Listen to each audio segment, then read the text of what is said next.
Hello दोस्तों, स्वागत है आप सभी लोगों का फिर से आपके अपने चैनल राइजिंग स्टार क्लासेस पर। तो दोस्तों, आज की इस वीडियो में मैं आप लोगों को विभव प्रवणता और वैद्युत क्षेत्र की तीव्रता के बीच संबंध का जो फार्मूला है उसको प्रूव करने सिखाने वाला हूं। ठीक है, तो अगर आपको भी नहीं आता है, अभी तक आप नहीं सीख पाए हैं, तो वीडियो को पूरा देखिएगा, क्योंकि मैं बहुत ही सरल तरीके से आपको समझाऊंगा और आप ही लास्ट में कहेंगे कि सर मजा आ गया, आपने क्या समझाया है। और ये जो डेरिवेशन है ये पेपर के लिए भी इंपॉर्टेंट है। अगर आप 2025 बोर्ड एग्जाम की तैयारी कर रहे हैं तो इस डेरिवेशन को तो तैयार कर ही लेना है, क्योंकि 5 नंबर से कम का नहीं पूछा जाता है। ठीक है, तो कैसे लिखना है, क्या क्या लिखना है, किस प्रकार लिखेंगे कि आपको 5 नंबर मिलेगा, वो भी मैं लिख करके आपको बताऊंगा। ऐसा नहीं है कि बस 4-5 लाइन लिखूंगा खत्म कर दूंगा, नहीं, पूरा आपको समझाया जाएगा शुरू से लेकर अंत तक। तो विभव प्रवणता और वैद्युत क्षेत्र की तीव्रता के बीच संबंध का जो फार्मूला है उसको ज्ञात करने के लिए सबसे पहले आपको एक वैद्युत क्षेत्र बनाना पड़ेगा। ठीक है, तो हमने यहां पर क्या किया, एक वैद्युत क्षेत्र बनाया हुआ है जिसको वेक्टर ई से दर्शाया गया है। वेक्टर ई का मतलब क्या होता है, वैद्युत क्षेत्र, और वेक्टर का मतलब इसकी दिशा। तो दिशा किधर है, इधर की तरफ है। अब हमें क्या करना है, इस वैद्युत क्षेत्र के अंदर dr दूरी पर, यानी कि सूक्ष्म दूरी पर, आप फ्लक्स पढ़े होंगे, फाई को क्या कहा जाता है, फ्लक्स कहा जाता है ना। तो जब हम सूक्ष्म क्षेत्रफल से गुजरने वाला फ्लक्स निकालते हैं तो किसका मान सबसे पहले निकलता है, डी फाई का। तो डी का मतलब ही होता है सूक्ष्म, यानी थोड़ा सा मात्रा उसका। ठीक है, तो जैसे फाई के आगे डी लग जाएगा तो जो फ्लक्स गुजरेगा उसकी मात्रा कम रहेगा। वैसे ही अगर दूरी जिसको हम आर से प्रदर्शित करते हैं इसके आगे डी लग जाएगा तो वो जो दूरी होगा वो बहुत ही कम होगा, सूक्ष्म दूरी होगा। बस यही अंतर होता है आर और डी आर में। ठीक है, तो हमें यहां पर क्या लेना है, इसके अंदर एक सूक्ष्म दूरी लेना है और दोनों के अंत बिंदु पर 2 बिंदु रहेगा। ठीक है, जिसका हम नाम रख देंगे ए और बी। तो यहां पर हम क्या करते हैं, एक डी आर दूरी पर 2 बिंदु ले लेते हैं। ठीक है, तो यहां पर हम क्या करते हैं, डी आर दूरी पर 2 बिंदु ले लेते हैं। देखने में ये दूरी बहुत ज्यादा है तो हमें लेना पड़ेगा क्योंकि हमें प्रूव करना है, लेकिन वास्तव में बहुत ही सूक्ष्म दूरी है। तो यहां पर एक बिंदु क्या है, ए है, और यहां पर एक बिंदु क्या है, तो बी है। ठीक है, यहां तक समझ में आया, आसान था। अभी तक हमने कुछ नहीं किया है, बस एक वैद्युत क्षेत्र था और उसके अंदर हमने 2 बिंदु लिया है जिनके बीच की दूरी क्या है, तो डी आर है, यानी कि सूक्ष्म दूरी है। ठीक है, डी आर हो जाएगा। अब इन दोनों बिंदु के जो विभव है वह क्या है, तो पहले बिंदु का जो विभव है वह भी है और दूसरे बिंदु का जो विभव है वो कितना है, तो v माइनस डी भी है। अब विभवांतर पढ़े होंगे, वहीं से हमने लिखा है, पहले बिंदु पर विभव भी ए बिंदु है तो भी ए हो जाएगा, और दूसरे पर क्या हो जाएगा, v माइनस डी भी। ये किसका मान है, तो भी बी का मान है, यानी बिंदु बी का जो विभव है वह v माइनस डी भी है। ठीक है, तो ये हो गया। अब हम क्या करते हैं, बिंदु बी पर एक धन परीक्षण आवेश क्यू नॉट ले लेते हैं। क्या ले लेते हैं, क्यू नॉट ले लेते हैं। बस इतना ही आपको समझना था। अब हमने जो कुछ यहां पर किया है उसी को बस हिंदी में लिख देना है। ठीक है, तो क्या लिखेंगे यहां पर कि माना एक वैद्युत क्षेत्र वेक्टर ई में 2 बिंदु ए तथा बी डी आर सूक्ष्म दूरी पर स्थित है। यही किया गया है। और क्या किया गया है, जिनके वैद्युत विभव क्रमशः भी तथा v माइनस डी भी है। तो यही हम लिखने जा रहे हैं। ठीक है,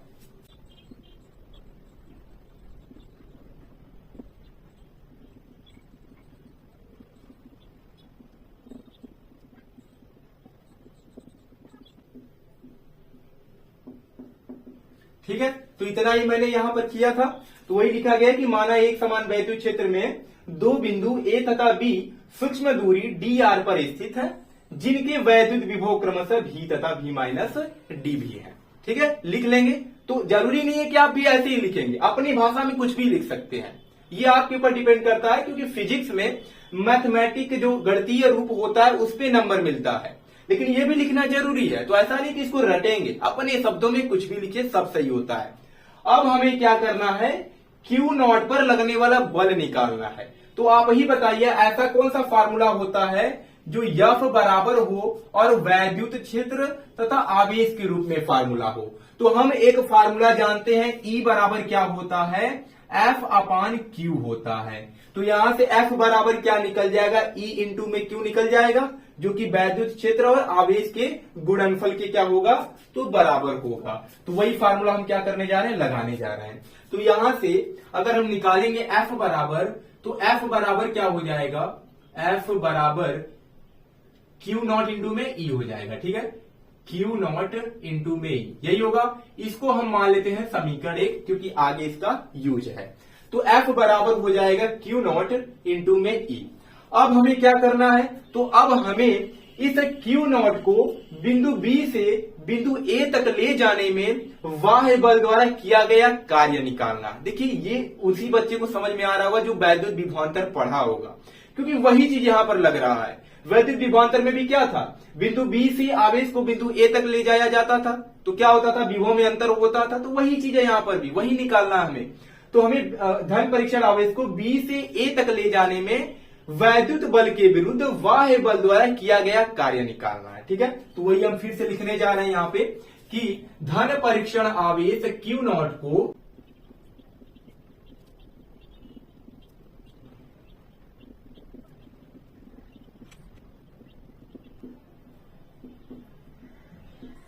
कार्य हो जाएगा।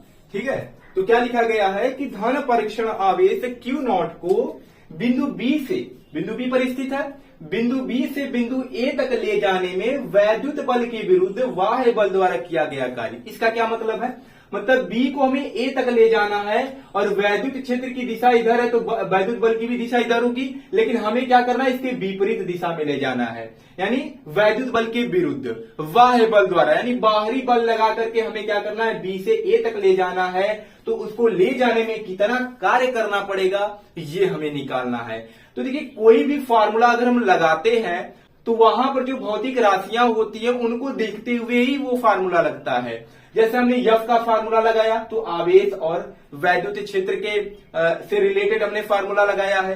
अब हम कार्य का अगर हम फार्मूला लगाएंगे तो हम देखिए क्या ले जा रहे हैं, दूरी तय कर रहे हैं, मतलब उसमें दूरी होना चाहिए। फिर वैद्युत बल के विरुद्ध ले जा रहे हैं तो बल होना चाहिए, और क्या होना चाहिए, तो इतना ही देखिए, बाद में आपको खुद फार्मूला मिल जाएगा कि वो कौन सा फार्मूला होता है। तो ऐसा कोई फार्मूला आपको पता है कि कार्य बराबर उसमें बल भी आ जाए और दूरी भी आ जाए।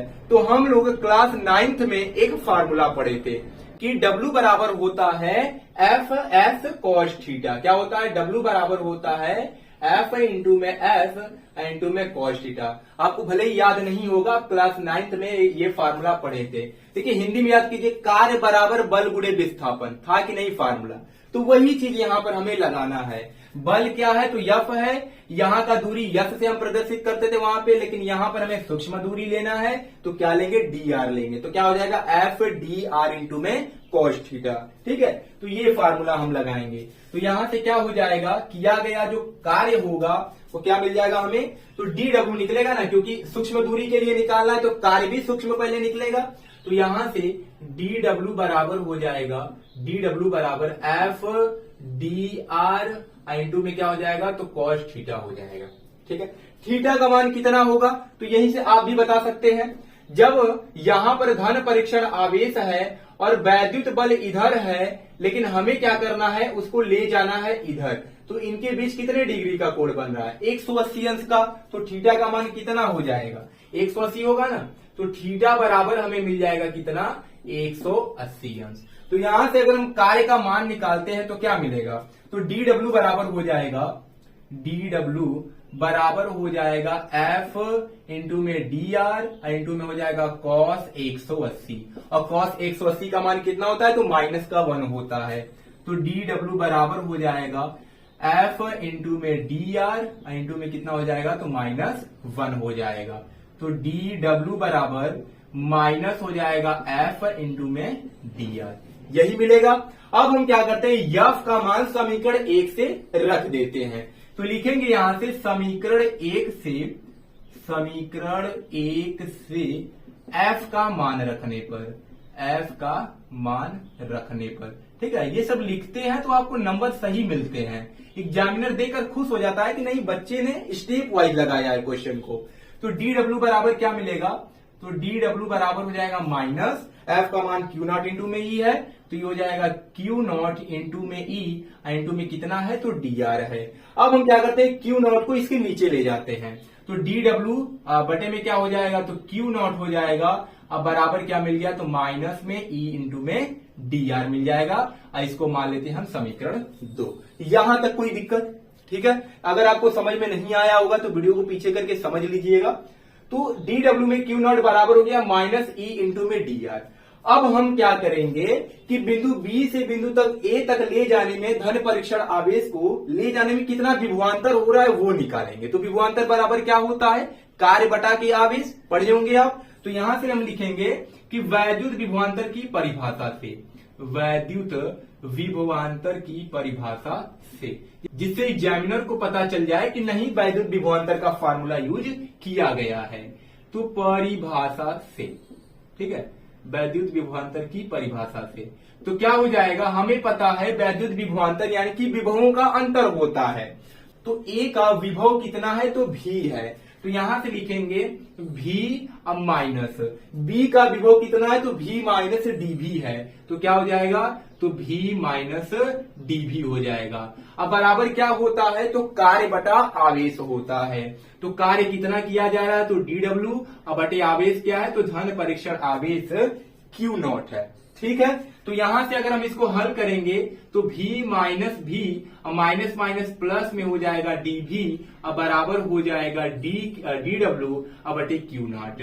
भी से भी कैंसिल हो जाएगा, तो डी डब्ल्यू बटे क्यू नॉट जो होगा वो किसके बराबर होगा, तो डीवी के बराबर होगा। और इसको मान लेंगे हम समीकरण नंबर 3 मान लेंगे। ठीक है, आसान है। तो डी डब्ल्यू बटे क्यू नॉट बराबर हो गया डीवी, समीकरण नंबर 3।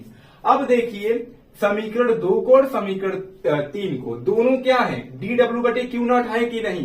तो हम लिखेंगे समीकरण 2 व 3 से। तो यहां से हो जाएगा समीकरण 2 व 3 से, समीकरण 2 व समीकरण नंबर 3 से। ऐसा क्यों किया गया है, क्योंकि दोनों का जो बायां पक्ष है वह बराबर है, तो दायां पक्ष भी क्या होगा, बराबर होगा ना। तो यहां से हमें क्या मिल जाएगा, तो माइनस ई इंटू में डी आर बराबर हो जाएगा डीवी के। ठीक है, माइनस में ई इंटू में डी आर जो होगा बराबर हो किसके हो जाएगा, तो डीवी के बराबर हो जाएगा। तो अगर हम यहां से ई का मान निकालेंगे तो क्या मिलेगा, माइनस डीवी या बटे कितना हो जाएगा, तो डी आर हो जाएगा। और यही क्या होता है, वैद्युत क्षेत्र और विभव प्रवणता में संबंध होता है। ठीक है, देखिए ई जो होता है विभव प्रवणता के ऋणात्मक मान के बराबर होता है। ठीक है, तो यही आपको सिद्ध करना था। अगर आप इस तरीके से पेपर में लिख देते हैं तो 1 नंबर भी आपका नहीं कटने वाला। अगर 5 नंबर का क्वेश्चन आएगा तो 5 नंबर ही आपको दिए जाएंगे। बहुत लोग क्या करते हैं, ये सब नहीं लिखते हैं, केवल यही 4 से 5 लाइन लिख देते हैं और सिद्ध कर देते हैं। तो भले ही वो तो सिद्ध हो जाएगा, लेकिन पूरे के पूरे अंक आपको कभी नहीं मिलेंगे। पूरा नंबर तभी मिलेगा जब उसको अच्छी तरीके से आप लिखेंगे। ठीक है, कि एग्जामिनर को भी लगे नहीं बच्चे ने अच्छे से तैयार किया, डेरिवेशन को अच्छे से सीखा हुआ है, अपनी भाषा में अच्छे से लिखा हुआ है, हिंदी भी लिखा हुआ है, तब आपको नंबर मिलेगा। ठीक है, तो एक बार फिर से वीडियो को देखिएगा। अगर आपको समझ में नहीं आया है तो अगर 2 से 3 बार वीडियो देखेंगे तो आपको अच्छे से समझ में आ जाएगा। तो चलिए मिलते हैं नेक्स्ट वीडियो में एक नए टॉपिक के साथ। तब तक के लिए धन्यवाद।